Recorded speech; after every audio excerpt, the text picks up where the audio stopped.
সত্যি বলছি, রেসিপিটা না দেখলে আপনারা কিছুতেই বিশ্বাস করবেন না যে এই ডেজার্টটা শুধুমাত্র আম, দুধ আর চিনি দিয়ে তৈরি হয়েছে।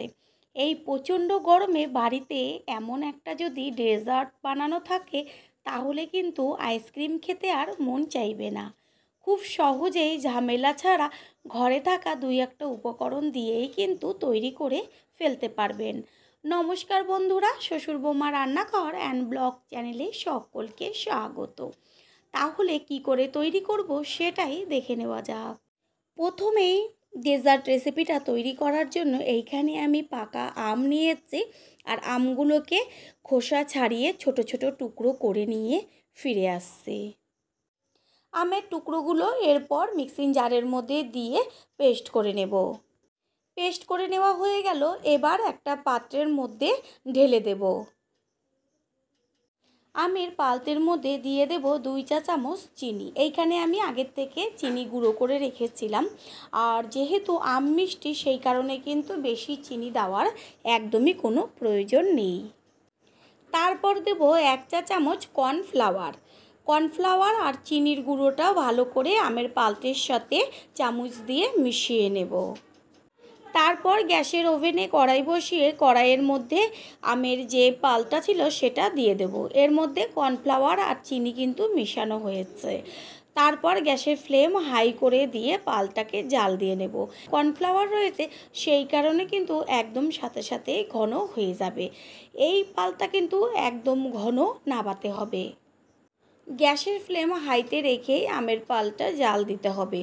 বেশ কিন্তু একটা থকথকে ভাব চলে এসছে, আর 2 থেকে 3 মিনিট মতন জাল দিলেই কিন্তু রেডি হয়ে যাবে।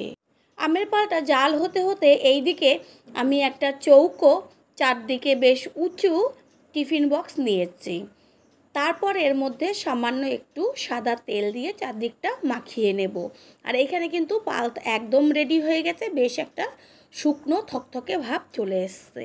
এবার গ্যাস অফ করে দিয়ে টিফিন বক্সের মধ্যে পুরো পাল্পটা ঢেলে দেব। তারপর খুন্তি দিয়ে বেশ চারদিকটা সুন্দর সমান করে দেব, যেন নিচের দিকটা ফাঁকা না থাকে। এটা ঠিক এইভাবেই ঠান্ডা হওয়া পর্যন্ত অপেক্ষা করব। তারপর একটু 5 মিনিটের জন্য ফ্রিজে রাখবো।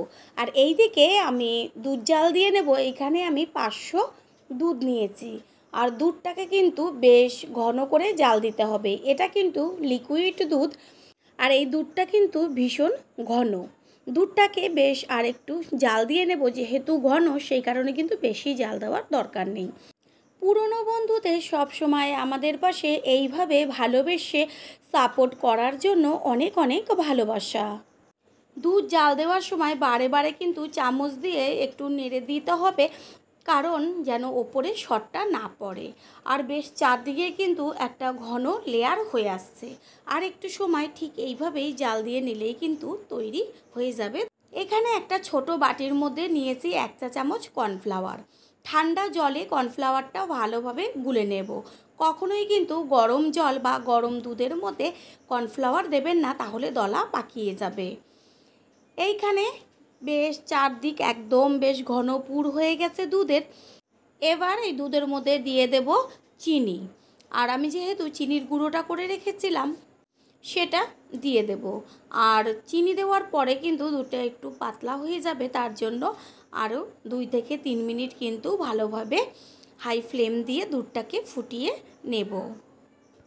এদিকে আমের পাল্পটা যে ঠান্ডা হতে দিয়েছিলাম সেটা কিন্তু একদম পারফেক্ট জমে গেছে। চারদিক থেকে একটা ছুরি দিয়ে একটু ছাড়িয়ে নিয়ে তারপরে একটা বড় থালার ওপরে টিফিন বক্সটাকে উবুর করে দেব। দিয়ে ওপর দিয়ে একটু হাত দিয়ে পিটিয়ে দিলেই কিন্তু সুন্দরভাবে থালায় পড়ে যাবে।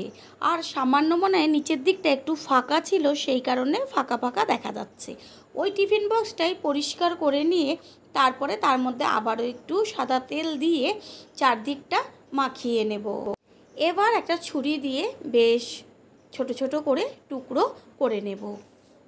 দেখাই যাচ্ছে যে কত সুন্দর টুকরোগুলো বেশ ছোট ছোট হয়েছে, আর দেখেই যেন জিভে জল চলে আসছে। এরপর টিফিন বক্সের মধ্যে এগুলো সুন্দর করে সাজিয়ে দেব। আর এইদিকেও চিনি দেওয়ার পরে জাল দিয়ে নেওয়ার পরে একদম লো ফ্লেম করে দিয়ে তারপরে জলে গুলে রাখা কর্নফ্লাওয়ারটা দুধের মধ্যে দিয়ে দেব। যখনই দুধের মধ্যে কর্নফ্লাওয়ারটা পড়বে তখনই কিন্তু বেশ একদম দুধটা থকথকে ঘন হয়ে আসবে।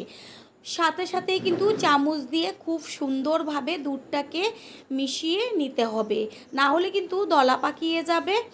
আর এইখানে প্রথমে কিন্তু যদি দলা ধরে যায় কোনো চিন্তা নেই, আস্তে আস্তে কিন্তু পুরো দুধের সাথে মিশে যাবে। নতুন বন্ধুদের আমাদের চ্যানেল ভিজিট করার জন্য অনেক অনেক ভালোবাসা। আমাদের রেসিপিগুলো যদি ভালো লেগে থাকে সাবস্ক্রাইব করে দেওয়ার অনুরোধ রইল ও পাশে থাকা বেল আইকনে ক্লিক করলে পরবর্তী ভিডিওগুলো সবার আগে আপনাদের কাছে পৌঁছে যাবে। দুধ একদম ঘন হয়ে গেছে, এর থেকে কিন্তু বেশি ঘন করা যাবে না। এবার নাবিয়ে নিয়ে তারপরে টিফিন বক্সের মধ্যে যে আমের পাল্পের টুকরোগুলো রেখেছিলাম তার উপরে আস্তে করে গরম অবস্থাতেই দুধটা ঢেলে দেব। ঠান্ডা করে দিলে কিন্তু হবে না, দুধ কিন্তু জমাট বেঁধে যাবে। তারপর চামচ দিয়ে আমের টুকরোগুলোকে পুরো দুধের সাথে কিন্তু ওপর নিচ করে মিশিয়ে নিতে হবে। টিফিন বক্সটা সম্পূর্ণ কিন্তু আমার ভরে গেছে, তাই নাড়াবার সময় একটু সাইডে পড়ে যাচ্ছে। ঠিক এইভাবে মিশিয়ে নিয়ে ঠান্ডা করতে হবে। তারপর যখন পুরো ঠান্ডা হয়ে যাবে তখন ফ্রিজে রেখে দিতে হবে। এটা কিন্তু একদম পুরো ঠান্ডা হয়ে গেছে, এবার ফ্রিজে রেখে দেব। ফ্রিজে 30 মিনিট মতন রেখেছিলাম, আর 30 মিনিট বাদে এটা যখন বার করে নিয়ে আসার পরে হাত দিয়ে কিন্তু বেশ চারদিকটা ছাড়িয়ে নেব। কত সুন্দর চারদিকটা নিজের থেকেই চলে আসছে, সম্পূর্ণ কিন্তু জমাট বেঁধে গেছে, দেখাই যাচ্ছে। খুব সহজেই কিন্তু টিফিন বক্সের থেকে ডেজার্টটা বেরিয়ে আসবে। তারপর একটা বড় থালার ওপরে টিফিন বক্সটা উল্টে দিতে হবে। হাত দিয়ে ওপরে একটু পিটিয়ে দিলেই কিন্তু একদম আস্তে করে উঠে চলে আসবে টিফিন বক্সের থেকে ডেজার্টটা। টিফিন বক্সটা উঠিয়ে দেখিয়ে দিচ্ছি যে কত সুন্দরভাবে ডেজার্টটা তৈরি হয়ে গেছে। দেখেই তো জিভে জল চলে আসছে। ছোট থেকে বড় সকলেই কিন্তু এই গরমে এই ডেজার্ট রেসিপিটা পাওয়া মাত্র একবার মুখে দেওয়া মাত্রই কিন্তু কিছুক্ষণের মধ্যে পুরোটাই শেষ হয়ে যাবে। ছুরি দিয়ে বেশ লম্বা লম্বা করে কেটে দেখিয়ে দিচ্ছি যে কতটা সুন্দর হয়েছে, আর খুব সহজেই কিন্তু পিসগুলো করা যাচ্ছে। পিসগুলোকে ছুরি দিয়ে বেশ চারদিকে একটু সরিয়ে দেখিয়ে দিচ্ছি যে কত সুন্দর দেখতে হয়েছে। তৈরি হয়ে গেল খুব সহজেই দুই একটা উপকরণ দিয়ে ডেজার্ট রেসিপি। আশা করি রেসিপিটি ভালো লাগলো, আর যদি ভালো লেগে থাকে একটা লাইক, কমেন্ট, পারলে একটা শেয়ার করে অবশ্যই জানাবেন। আপনাদের দেওয়া একটা লাইক ও একটা শেয়ার কিন্তু আমাদের কাছে অনেক অনেক গুরুত্বপূর্ণ। All friend, thanks for watching my video. আপনারা সকলে ভালো থাকবেন, সুস্থ থাকবেন। আবারও দেখা হবে অন্য কোনো রেসিপির এপিসোডে।